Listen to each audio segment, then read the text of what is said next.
Setelah pada video sebelumnya, salah satu kekuatan dewa dari Cry sudah dibongkar, maka jika kita simpulkan, sekarang sudah ada total 3 kemampuan super yang sangatlah luar biasa kuat, namun tidak disadari oleh Cry. Yang pertama adalah kekuatan Divine Strategi, yaitu sebuah kekuatan untuk dapat bisa membuat semua hal yang sudah dia ucapkan bisa menjadi kenyataan. Tapi biasanya, hal yang menjadi kenyataan hanya hal negatif saja, bukan hal yang positif. Kedua adalah kekuatan Mana Drain, yaitu kekuatan untuk bisa menyerap semua mana yang ada di sekitarnya supaya bisa masuk menuju ke dalam tubuh dari Cry. Lalu, Cry akan mengalirkan mananya tersebut kepada relik lain tanpa bisa disadari oleh Cry. Dan yang terbarunya kemarin, yaitu kekuatan dari Dosi atau kekuatan dari Guide, alias kekuatan untuk bisa menjinakkan semua monster tanpa perlu menggunakan bantuan dari relik. Dengan syarat, monster yang dijinakkan kekuatannya lebih lemah daripada pengguna Dosu. Menarik ya, Dosu bukanlah kekuatan dewa, tapi itu adalah kekuatan dari Raja Iblis. Gara-gara itulah, semua anggota party dari Adler sekarang jadi beranggapan bahwa kandidat Raja Iblis baru di dunia ini sekarang ada 2, yaitu Adler dan juga Cry. Tapi karena Adler sekarang tidak mau kalah, maka dia pun sekarang sudah berniat untuk dapat kembali mencoba menyerang dengan sebuah tujuan untuk dapat mengalahkannya. Nah, setelah membacakan sedikit rangkuman cerita mengenai kekuatan dari Cry sejauh ini, maka pada kesempatan yang berikutnya, Adler pun kini langsung memberikan perintahnya kepada Uno, yaitu Uno diminta untuk bisa menyamar sebagai salah satu anggota ras Noble Spirit, atau menjadi salah satu anggota dari Party Starlight, dengan sebuah tujuan untuk dapat bisa mencari informasi dari jarak yang sangat dekat. Lalu Uno akan melaporkan semuanya menuju kepada Adler. Mendengar perintah itu dari Adler, Uno pun kini seketika langsung setuju. Sampai tanpa menunggu lama, dia pun kini seketika langsung bergerak untuk dapat bisa melakukan penyamarannya demi dapat bisa mencari informasi. Kemudian, setelah cerita dari sudut pandang Party Night Parade sekarang sudah selesai, maka scene pun kini kembali berpindah tepat menuju ke dalam sudut pandang dari Cry lagi.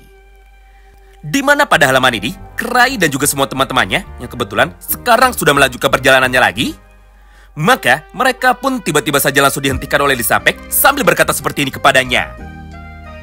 "Oi, semuanya, berhenti dulu.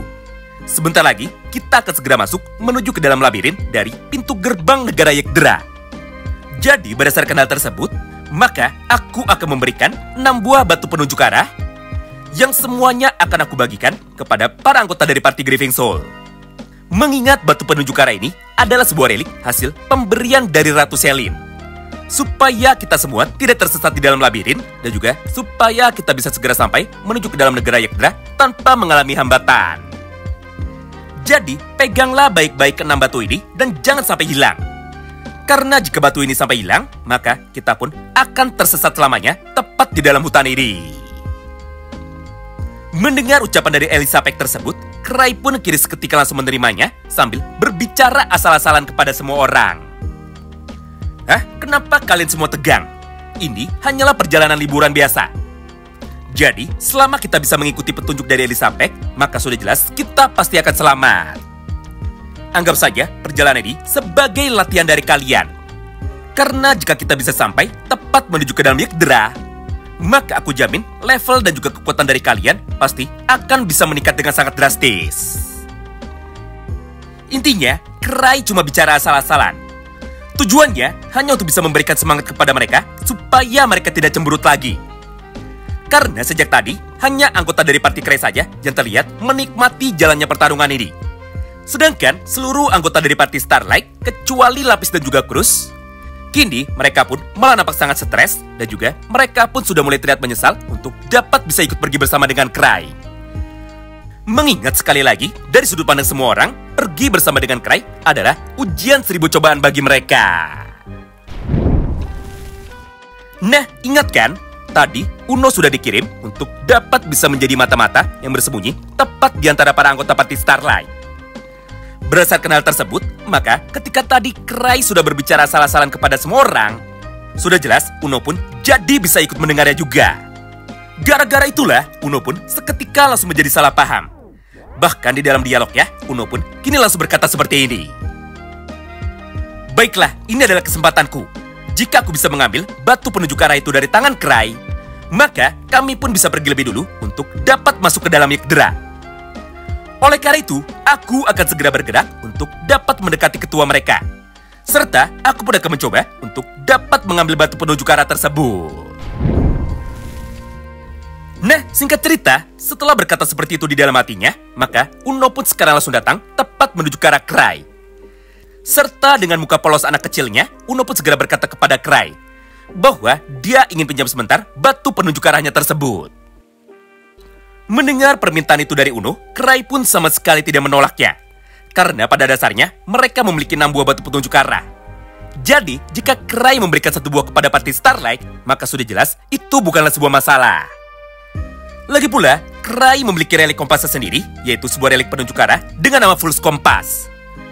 Di mana menurut penjelasannya, fungsi dari relik kompas pribadinya itu mirip seperti batu penunjuk arah yang sudah diberikan oleh Elizabeth kepadanya. Yang artinya, walaupun batunya sudah diberikan kepada orang lain, namun Cry masih memiliki relik kompas penunjuk arahnya sendiri. Lalu, setelah Cry memberikan batu petunjuk arahnya itu, maka Uno pun kini seketika langsung pulang, tepat menuju ke tempat dari Adler. Dengan niat untuk bisa menyerahkan batu petunjuk arah ini, sekaligus untuk dapat bisa memberikan semua informasinya menuju kepada mereka. Sementara itu, respon yang sangatlah berbeda kini seketika dapat kita lihat dari sudut pandang parti Raja Iblis lagi. Mengingat setelah Uno sudah tiba, dan juga setelah Uno sudah menceritakan semua kesalahpahamannya mengenai semua kata-kata dari Cry sebelumnya, bahwa orang yang bisa sampai lebih dulu ke dalam Yggdra akan menjadi orang yang sangat kuat, serta batu ini adalah batu petunjuk arah supaya mereka tidak tersesat. Maka di saat yang bersamaan inilah, Adler pun sekarang berhasil menemukan ide untuk dapat bisa mengalahkan Cry. Di mana di dalam dialognya, Adler pun segera berkata seperti ini kepada teman-temannya. Dengar, aku sekarang sudah tahu bagaimana cara kita bisa menang. Sederhananya, jika kita tidak bisa menang di dalam pertarungan adu kekuatan secara langsung melawan parti dari Grieving Soul, maka ada satu cara lain yang sekarang bisa kita gunakan untuk dapat bisa mengalahkannya, yaitu dengan cara pergi lebih dulu daripada mereka untuk dapat masuk ke dalam Yggdra. Karena menurut kata-kata salah paham dari Cry, semua orang yang bisa sampai lebih dulu akan menjadi lebih kuat. Yang artinya, jika Adler sekarang bisa menang dalam dua adu kecepatan untuk dapat bisa menaklukkan gudang harta karun Yggdra, maka itu pun sama saja seperti kemenangan bagi parti naik parade, walaupun tanpa perlu bertarung secara langsung. Berdasarkan hal tersebutlah, maka tanpa banyak basa-basi, Adler pun segera memberikan perintah kepada pasukannya bahwa mereka harus segera bergerak menuju ke dalam Yggdra dengan niat untuk bisa mengalahkan Cry, dan juga dengan niat untuk bisa mendahului Cry demi dapat menyelesaikan raid dari gudang harta karun yang ada di tempat ini. Di mana di dalam praktiknya, beginilah rencana dari Adler yang diceritakan secara sangat rinci. Pertama, kelompok parti Raja Iblis akan dibagi menjadi 2, yaitu kelompok pengalih perhatian dan juga kelompok raid penyerangan gudang harta karun. Di satu sisi, kelompok pengalian ini akan dipimpin oleh para ketua dari suku klan Iblis, salah satunya adalah Iblis Kumbang. Di mana tugas dari mereka adalah untuk bisa mengalihkan perhatian dari klan First Step, sekaligus untuk bisa memperlambat mereka supaya mereka tidak bisa mengejar kelompok dari parti naik parade yang sekarang sudah berjalan lebih dulu dengan menggunakan batu petunjuk arah supaya mereka tidak tersesat. Sedangkan di sisi lain, kelompok dari parti penyerangannya dipimpin oleh Adler dan juga Queen, di mana tugas dari mereka adalah untuk bisa masuk menuju ke dalam gudang harta karun, serta untuk bisa menyelesaikannya sebelum parti dari Cry bisa datang. Lalu, setelah mereka semua sekarang sudah selesai rapatnya, maka waktu untuk melakukan eksekusi rencananya kini seketika langsung dimulai. Sederhananya, kelompok dari Iblis Kumbang yang tadi sudah diperintahkan untuk dapat bisa menyerang parti dari Cry, sekarang mereka pun kini seketika langsung beraksi. Di mana di dalam praktiknya, beginilah jalannya pertarungan dari mereka secara urutan kronologi. Pertama, ratusan ekor monster kumbang kini seketika langsung muncul tepat di sekitar lokasi dari klan First Step. Kemudian, mereka pun kini segera menyerang klan First Step dengan niat untuk bisa memperlambat mereka, bukan untuk bisa membunuh mereka. Menyaksikan hal itu di depan matanya, semua anggota dari parti Grieving Soul dan juga parti Starlight, sekarang mereka pun langsung melakukan pertarungan besarnya lagi. Di satu sisi, Lapis dan juga Kru Sargent sekarang langsung menggunakan teknik Siri Wind Blade ya, atau pedang anginnya. dengan sebuah tujuan untuk bisa mengalahkan sekaligus membelah tubuh dari monster kumbang hingga menjadi serpian-serpian kecil. Di sisi lainnya, semua anggota dari party Starlight sekarang mereka pun juga langsung menembakkan teknik sihir elemen anginnya untuk dapat bisa menyerang pasukan monster kumbang yang sekarang mengepung. Sampai satu persatu dari monster kumbang itu sekarang jadi bisa dikalahkan dengan sangat mudah sekali. Tapi masalahnya, jumlah dari monster kumbang ini sekarang sama sekali tidak berkurang, tapi justru malah bertambah menjadi semakin banyak. Kedua, Citri yang sejak tadi terus mengamati jalannya pertarungan ini, dia pun sekarang langsung berkata seperti ini kepada Cry. Crybaby, ini sangat aneh. Karena menurutku, mereka hanyalah anak buah biasa saja, bukan pasukan utamanya. Yang artinya, tujuan dari mereka bukanlah untuk bisa mengalahkan kita, tapi hanya untuk bisa memperlambat kita. Jadi menurutku, kita tidak boleh berhenti di sini. Alias, kita harus tetap berjalan sambil terus bertarung. Intinya, bertarungnya tidak boleh berhenti, tapi harus sambil berjalan. Masalahnya, jika mereka bertarung sambil berjalan, maka ada kemungkinan kuda dan juga kereta besi mereka nantinya malah akan menjadi rusak akibat diserang oleh para monster. Berdasarkan hal itulah, maka Citri pun segera menyarankan untuk dapat bisa berjalan kaki saja karena itu adalah pilihan yang paling cepat. Sebagai gantinya, Citri pun sekarang juga memberikan sarannya kepada Cry bahwa mereka harus menyimpan kereta kuda itu tepat di dalam perut dari relik mimik. Karena dengan cara seperti itu, maka kuda mereka tidak akan hilang jika harus ditinggalkan di hutan.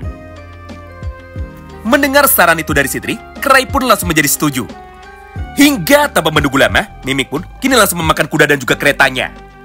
Serta seluruh anggota dari Clover Step sekarang langsung berjalan sambil terus bertarung. Ketiga, walaupun jumlah dari monster kumbang ini adalah ratusan, tapi sepertinya monster kumbang yang ada di depan mereka, alias monster kumbang yang sekarang sedang bertarung melawan Atom Smart adalah monster kumbang yang berbeda. Karena pada dasarnya, semua monster kumbang yang sekarang sedang bertarung melawan Atom Smart, mereka semua bisa berdiri seperti manusia, serta mereka pun memiliki 4 buah tangan yang semua tangannya sekarang sedang menggunakan pedang.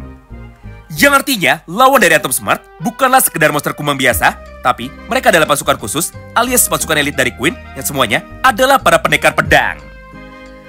Gara-gara itulah, Atom Smart pun sekarang menjadi kesulitan untuk dapat bisa bertarung dalam mode normalnya. Hingga mau tidak mau, Anthem pun sekarang langsung memutuskan untuk dapat kembali berubah menjadi raksasa, alias masuk menuju ke dalam mode berserknya. Nah, ingat kan, di dalam mode mengamuknya ini, pukulan dari Atom Smart akurasinya menjadi 0. Tapi untuk saat ini, hal itu sama sekali tidak masalah. Karena pada dasarnya, jumlah dari monster kumbang yang dilawan sekarang sangatlah banyak sekali. Jadi, walaupun Atom Smart gagal menyerang satu orang monster kumbang yang ada di depannya, faktanya, semua pukulan dari Atom Smart yang meleset sekarang tetap bisa mengenai tubuh dari monster lainnya yang sekarang kebetulan sedang berkumpul di hadapannya. Gara-gara itu, semua serangan dari Atom Smart sekarang langsung menjadi efektif. Sampai beberapa monster kumbang ini kini otomatis berhasil dikalahkan. Menyaksikan jalannya pertarungan dari Atom Smart, semua anggota dari party Starlight sekarang langsung menjadi ketakutan kecuali Lapis dan juga Kru Sargent. Karena pada dasarnya, ini adalah pertama kalinya bagi mereka bisa melihat secara langsung bagaimana cara bertarung dari Atom Smart ketika dirinya berada di luar ibu kota negara. Di sisi lain, respon yang sangatlah berbanding terbalik sekarang juga dapat kita lihat dari sudut pandang party Grieving Soul. Mengingat pada halaman tersebut, satu persatu dari mereka kini malah langsung merasa kasihan kepada Luke. Karena untuk sekarang, Luke sudah berubah menjadi batu. Padahal, ini adalah mimpi dari Luke. Yaitu, Luke ingin bisa bertarung dengan ratusan orang pendekar pedang yang memiliki 4 tangan sekaligus. Ditambah, Luke juga ingin bisa menebas ratusan orang pendekar pedang dengan menggunakan kekuatannya tanpa dibatasi oleh aturan. Nah, singkat cerita, jalannya pertarungan dari mereka semua kini terus berlangsung dalam tempo yang sangat cepat. Di mana di dalam praktiknya, kelompok dari party Adler terus menggunakan berbagai macam cara untuk dapat bisa membuat pergerakan dari party Cry bisa menjadi lambat. Bahkan, beberapa monster kumbang sempat membuat sebuah perangkap berupa sebuah lubang besar untuk dapat bisa menjebak tubuh dari Atom Smart. Tapi, walaupun tubuh dari Atom Smart sudah berhasil jatuh ke dalam lubang itu dan juga sudah berhasil terkubur di dalam tanah, namun Atom Smart pun sekarang masih bisa keluar dengan cara melompat sangat tinggi sekali, lalu dia pun langsung mendarat tepat di atas tubuh dari para monster. Hingga gara-gara satu kali lompatannya itu, puluhan monster kumbang sekarang langsung menjadi kumbang penyet. Mengingat tubuh dari mereka sekarang sudah bisa menjadi hancur akibat diinjak oleh raksasa. Sementara itu, respon yang sangatlah berbeda sekarang juga dapat kita lihat dari sudut pandang party Adler. Karena setelah berjalan cukup jauh, maka Adler pun sekarang bisa tiba tepat di depan pintu dari labirin. Nah, mengingat Adler sekarang memiliki batu petunjuk arah, maka secara otomatis dia pun jadi bisa tahu pintu manakah yang sekarang harus dia masuki supaya dirinya tidak tersesat. Sampai tanpa menunggu lama, Adler dan juga semua anggota partinya kini langsung masuk menuju ke dalam pintu yang benar dengan niat untuk bisa meninggalkan Cry. Masalahnya, ukuran dari pintu itu ternyata sangatlah kecil sekali. Sehingga ketika Stariter dan juga Zork lewat untuk bisa masuk ke dalam labirin, maka tubuh bagian belakangnya alias buntut dari Stariter justru malah mentok dengan pintu gerbang tersebut. Hingga secara tidak disengaja, pintu gerbang dari labirin yang benar kini otomatis langsung menjadi hancur. Serta pintu depan itu pun kini langsung rata dengan tanah.